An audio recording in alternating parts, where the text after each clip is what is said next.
You're about to learn how I saved myself from surgery with my thoughts and how you can use that power in your everyday life. Welcome to the No Bow Tie Show. I'm John No Bow Tie Swoboda, author, musician, and mindset mentor. Get ready to discover your unique edge, tools to conquer doubt, and the power to live with limitless joy. The year 2005 brought a lot of events. The nation was just starting to get a foothold on the events after 9/11 and starting to function like a machine again. What about at home? Well, I want to share with you a story of my own where the events brought me to my knees, almost stole my career, and how the solution was right in my own mind. Today's show is about the power of ideas and creating solutions with them. Be sure to subscribe. My career was ramping up as a classical guitarist, a solo performer. I was starting to draw an audience. Was getting good sales response on my albums, and I was booking gigs left and right all around town and outside of the city. I was beginning to travel to play gigs, and the phone was ringing. I was booking more and more. It was a very exciting time for me. I could see nothing but growth on the horizon, and I was going to reach the dream goals that I once envisioned. But I ran into a problem. I started to notice some limitations in the feelings of my hands. Some of my motor skills seemed a little bit awkward. I totally ignored it. I didn't see it as a problem. As a matter of fact, I turned it around and I worked harder. I worked harder to get over the problem. Have you ever done that, where instead of backing out and coming up with a better idea, you just work harder to plunge through it? Well, for me, it didn't turn out good. It got worse. With every week of practice, I started to notice that there were moments in the pieces where my hand wouldn't function normally. The hand would cramp in and not release itself. It would fist up and then stay that way when I needed it to be quite limber and relaxed. It was affecting performances, and at the time, nobody could really tell but me. But in the music, there started to be these hesitations. They were unexplained, and it was because I had to let the fingers return to normalcy and just keep on a happy face as if nothing was going on. It became such a problem, I decided to seek help. I went to everyone from holistic healers to hypnotists to doctors to injury repair therapists. And finally, my own teacher suggested that I go see Dr. Lynn Ketchum. Lynn Ketchum is a specialist in hand surgery. When I walked into his office, he had me play some guitar for him and watch what was going on with my hands. And immediately he said to me, "You have focal dystonia." For those of you who don't know what focal dystonia is, I'll just give you the short and skinny of it. It's when muscles contract and don't return to where they were from, causing severe cramping, permanent cramping. A lot of times we find this in pianists who work very hard with both hands. It can be painful. Mine was not, but it is inhibiting, as mine was. It was becoming an obstacle to everything that I dreamed to do with my life. Dr. Ketchum also added that I had two choices. One was hand surgery. The other one was Botox for a lifetime. I didn't want either of those. I wasn't going to have either of those, and he didn't guarantee that either one of them was a solution. He just said that it would keep the problem from getting worse. The seed that planted a garden of solutions was as I was leaving his office. I was very disappointed, and I heard him say, just as an afterthought, that focal dystonia is not a matter of the muscle. It is a matter of the mind telling the muscles what to do. And that it's because of the severe repetitions that the mind has sent the signals telling the hand on a disrepair system that caused the muscles to grow together. And I stopped and I turned around and I said to him, "Do you mean to tell me that if I could think myself into this problem, that the repetitions and the opposite could solve the problem?" And he did not think that it was that easy, but he said yes.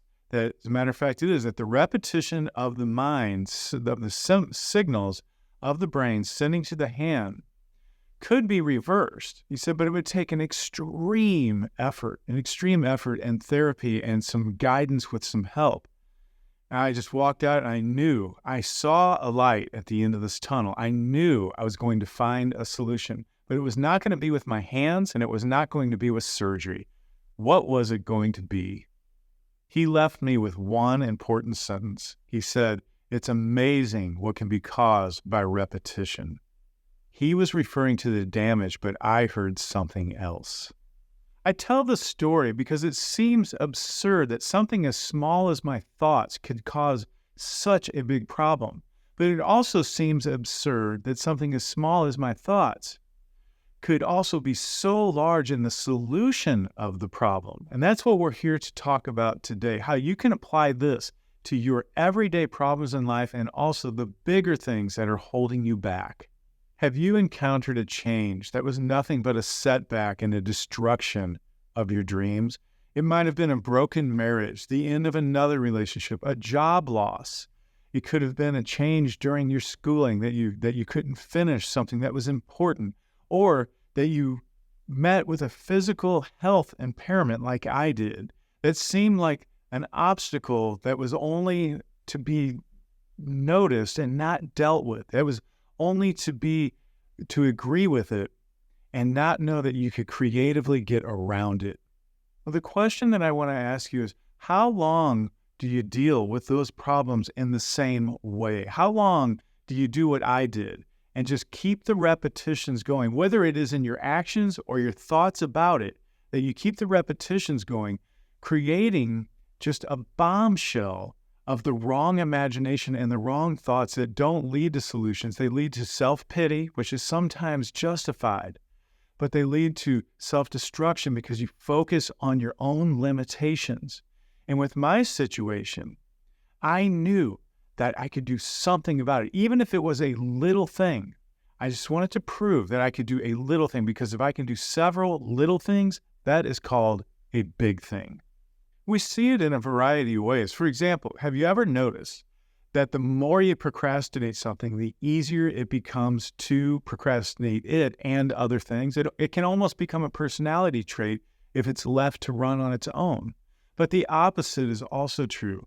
For example, the more that you are proactive about your ideas, it seems that ideas begin to flow. They just seem to come from somewhere because you're ready to act on them. You have strengthened that muscle to employ your ideas toward the future of your life. And remember, your ideas are God knocking on your door with creative solutions to all of your problems. One way that you can learn more about the power of your own mind is to check out my audiobook that I just released. It's called How to Be Unique Just Like Everybody Else. Go to nobowtie.com/new and just check it out. For me and my story with focal dystonia, I knew that it was time to turn to the only thing that mattered, my ideas. And I had to start working them and get involved with them. And if one didn't work, I would pursue another.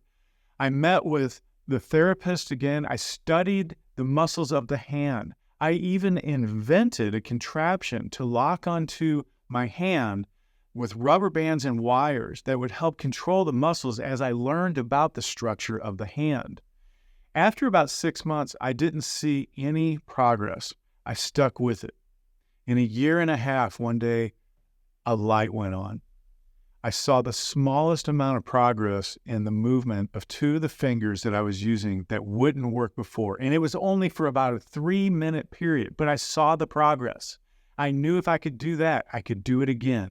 I stuck with it. You've got to stick with the right things. You've got to choose the ideas that are building the strength toward the future that you want.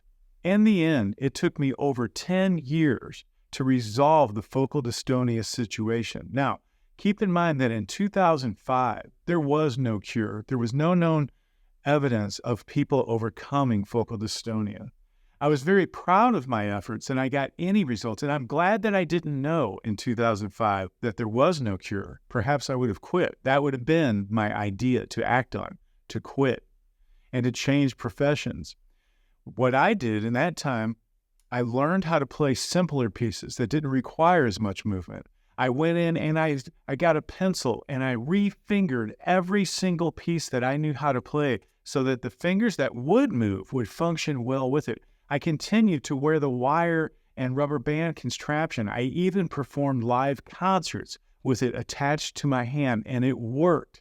It wasn't long after that I got back into action. I got back to teaching, and I got back to doing some concerts of a different style of music.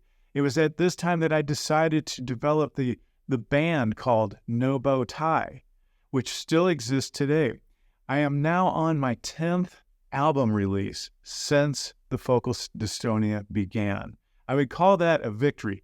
And I'm going to tell you, when I told myself every day in the mirror, it is my ideas that is going to get me through this. Working the ideas, pushing them through, measuring the progress, and then having those ideas turn into better solutions.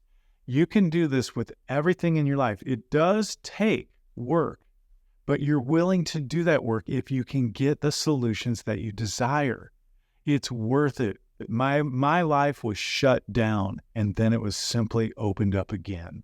I learned something that I can apply to my life every day, that if repeating abusive behaviors and actions causes the problem, then repeating solutions will alleviate the problem. If not completely, it will diminish the damage. In other words, if your mind is the source of the problem, as it was with me, then your mind is going to be the greatest source of your solution. You and your ideas can become that source. Start today. Start small, but be constant. If one idea doesn't seem to make it, it will lead you to another one. Keep searching. There's an old proverb that you will find what you look for. Keep looking for it. You will find it. We've run out of time. I've enjoyed talking with you about the source of the most powerful solutions in your life. Be sure to stay with us next time when we're going to talk about how you may not even know that your finger is on the self-destruction button and how to turn that around and work in your favor. Hang on for the musical surprise. There's always a treat in it, and it's always an idea that I had that I can send to you through music. Have a great time and enjoy the power of your own ideas. Okay, I want to play you an excerpt. It's a Bach piece. And I just like the ending. It's just scales, but they work magically together.